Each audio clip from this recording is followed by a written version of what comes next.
بسم اللہ الرحمن الرحیم۔ سوال یہ ہے کہ 9 سال کی لڑکی پر روزہ واجب ہو جاتا ہے،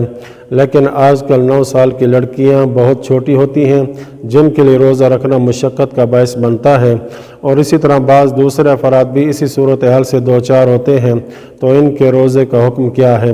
جواب میں آیت اللہ صحیح سستانی فرماتے ہیں، وہ لڑکیاں جو ابھی تازہ بلوغ کی عمر کو پہنچی ہوں اور اس طرح کے دیگر افراد بھی اگر ماہ رمضان میں ان کے لیے روزہ رکھنا یقینی طور پر اچھے خاصے نقصان کا باعث ہو اور ان کے مریض ہو جانے کا خوف ہو تو ان پر مریض کے احکام جاری ہوتے ہیں، لیکن اگر روزہ رکھنا ان کے لیے نقصان دہ نہ ہو مگر دن کے طویل ہونے یا گرمی کی شدت کی وجہ سے روزے کو مکمل کرنا ان کے لیے انتہائی مشقت کا باعث ہو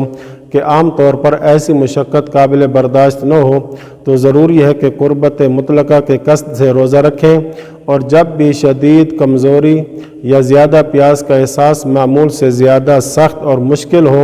تو وہ پانی پی سکتے ہیں یا کھانا کھا سکتے ہیں، لیکن احتیاط واجب کی بنا پر کھانے اور پینے میں فقط ضرورت کی مقدار میں اکتفا کیا جائے، اور باقی دن میں وہ کام جو روزے کو باطل کرتے ہیں ان سے پرہیز کیا جائے، اگرچہ ہر صورت میں کھانے اور پینے سے روزہ باطل ہو جائے گا۔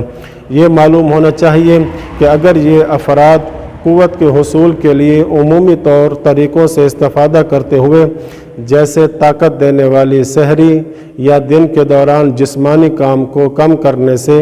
یا زیادہ آرام کرنے سے نقصان اور معمول سے زیادہ سختی کے بغیر ماہ رمضان کا روزہ رکھ سکتے ہوں تو ایسا کرنا لازم ہے۔ مذکورہ بالا معیار کی مزید وضاحت یہ کہ مکلف کسی بیماری میں مبتلا ہو اور اس میں روزہ رکھنا اس کے لیے نقصان کا موجب بنے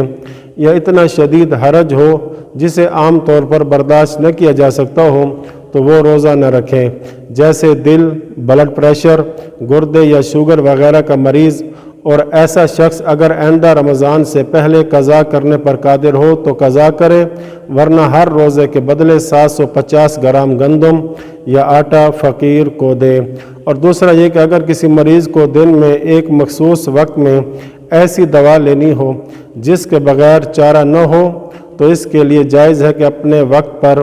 دوا لے، لیکن اس کا روزہ باطل ہوگا، اور دوران سال قضا پر قادر نہ ہونے کی صورت میں ہر روزے کے بدلے 750 گرام گندم یا آٹا فقیر کو دے گا۔ تیسرا معیار یہ کہ ماہ رمضان میں روزہ رکھنے سے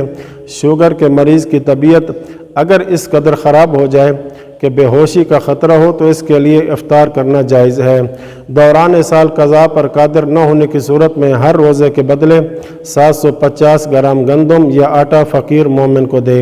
اور انسولین سے اگر کوئی منفی اثرات مرتب نہ ہوں تو اس کے استعمال سے روزہ باطل نہیں ہوتا۔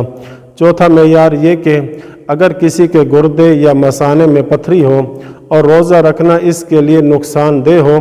تو وہ روزہ چھوڑ سکتا ہے۔ اگر دائمی کوئی مریض ہو اور رمضان کے بعد بھی روزہ رکھنے پر قادر نہ ہو تو ہر روزے کے بدلے 750 گرام آٹا وغیرہ دے گا، جو پورے ماہ رمضان کا 22.5 کلو بنتا ہے، اور بہتر یہ ہے کہ اس سے دگنا یعنی 45 کلو کسی مومن فقیر کو دے۔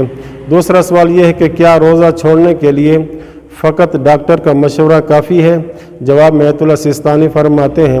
فقط ڈاکٹر کا مشورہ کافی نہیں ہے۔ جو شخص جانتا ہے یا اطمینان رکھتا ہے کہ روزہ اس کے لیے بہت زیادہ نقصان دہ نہیں ہے تو اگرچہ ڈاکٹر کہے کہ نقصان دہ ہے تب بھی ضروری ہے کہ روزہ رکھے، اور جو شخص یقین یا گمان رکھتا ہو یا معقول حد تک احتمال رکھتا ہو کہ روزہ اس کے لیے اچھا خاصا نقصان دہ ہے تو اگرچہ ڈاکٹر کہے کہ نقصان نہیں رکھتا ہے تب بھی واجب نہیں ہے کہ روزہ رکھے، اور جائز ہے کہ افطار کرے، بلکہ جس نقصان کا احتمال یا اطمینان ہے اگر وہ حرام کی حد تک ہو، مثال کے طور پر جسم کے کسی عضو کے ضائع ہونے یا ہلاک ہونے کا خوف ہو تو واجب ہے کہ روزہ نہ رکھے اور افطار کرے۔ البتہ وہ شخص جسے ہلاکت وغیرہ کی حد تک نقصان کا خوف نہیں بلکہ اس سے کم سطح کے نقصان کا خوف ہے تو وہ رجاء کے قصد سے روزہ رکھ سکتا ہے، اور اگر بعد میں معلوم ہے کہ روزہ اس کے لیے بہت زیادہ نقصان دہ نہیں تھا تو اس کا روزہ درست شمار ہوگا۔ وصلی اللہ علی محمد و اہل بیتہ الطاہرین۔